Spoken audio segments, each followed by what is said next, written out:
समय की अनंत गहराइयों में जब धरती और आकाश अराजकता की कगार पर थे, एक भयानक खतरा उभरा जो पहले से कहीं अधिक भयावह था। रक्त राक्षस निडर खड़ा था। उसकी उपस्थिति स्वयं ईश्वरीय व्यवस्था के लिए एक चुनौती थी। उसे एक ऐसी शक्ति से नवाजा गया था जो अद्वितीय थी। हर एक बूंद रक्त जो उसकी त्वचा से गिरती एक नए रूप में बदल जाती थी। उसके हर घाव के साथ उसकी सेना बढ़ती गई, और जब उसकी लीजन्स बढ़ती गई, उसकी काली हंसी ने आकाश को भर दिया।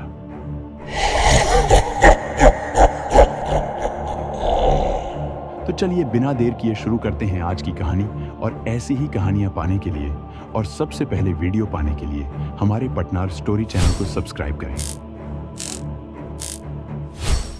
देवता भय से देख रहे थे। रक्तबीजा को समाप्त करने के लिए हर प्रयास केवल उसे और मजबूत बनाता गया। हर एक बूंद खून उसके लिए एक नया रूप उत्पन्न करती। उसकी ताकत का विस्तार एक जीवित श्राप की तरह होता गया। जल्द ही यह स्पष्ट हो गया कि इस आक्रमण को रोकने के लिए कोई साधारण शक्ति नहीं थी।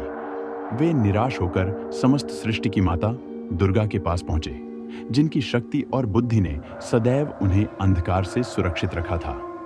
दुर्गा ने उनके आह्वान का उत्तर दिया, और जब वह युद्ध भूमि पर उतरी तो उसकी आंखें एक अडिग, शांत लेकिन अडिग संकल्प से जल उठीं।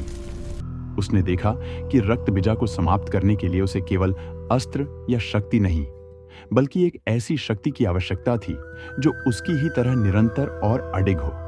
उसी क्षण दुर्गा का रूप बदल गया। उसकी दिव्य ऊर्जा ने उसे काली में परिवर्तित कर दिया, समय और परिवर्तन की अंधकार मां जो पृथ्वी की सीमाओं से परे थी।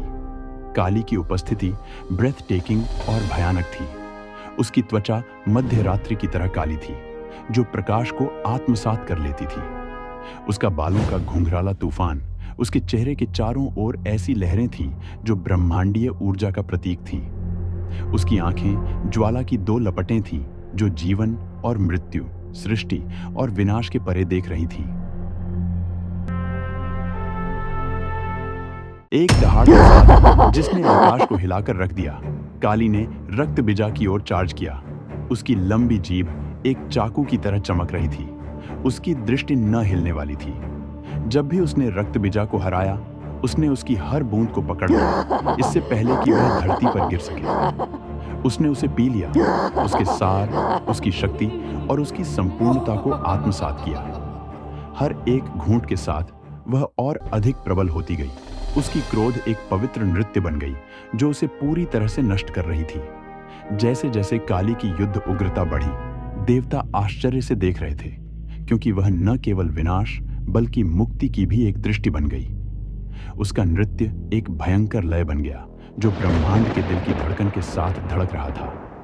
उसने हर कदम को इस श्रापित चक्र को समाप्त करने के लिए, हर गति को सृष्टि के प्रति अपनी असीम प्रेम की गवाही देने के लिए गणितीय सटीकता से किया। जब अंततः रक्तबीजा समाप्त हो गया तो दुनिया चुप हो गई। काली अकेली युद्ध भूमि पर खड़ी थी। उसकी आकृति सुबह की पहली किरणों से स्नान कर रही थी। धीरे धीरे उसका उग्र रूप शांत हो गया। उसकी दृष्टि नरम हुई और उसकी तीव्र रक्षात्मक आत्मा एक बार फिर शांत शक्ति में लौट आई। उसकी शक्ति ने संसार को बचा लिया। फिर भी उसके भीतर एक असीम करुणा थी जो इसे सदा सुरक्षा प्रदान करेगी। समय के साथ काली की कहानी एक किंवदंती बन गई, पीढ़ी दर पीढ़ी सुनाई गई। उसकी कहानी जीवित रही, अंधकार पर विजय पाने वाली देवी की याद दिलाती, जो जीवन की रक्षा के लिए किसी भी अंधकार का सामना करती थी। उसकी प्रेम की शक्ति इतनी प्रबल थी कि वह सबसे बड़े आतंक को भी पराजित कर दे। एक प्रेम जो इतना व्यापक था कि उसने अंधकार को भी गले लगाया, उसे रूपांतरित किया, जैसे केवल एक मां का प्रेम कर सकता है।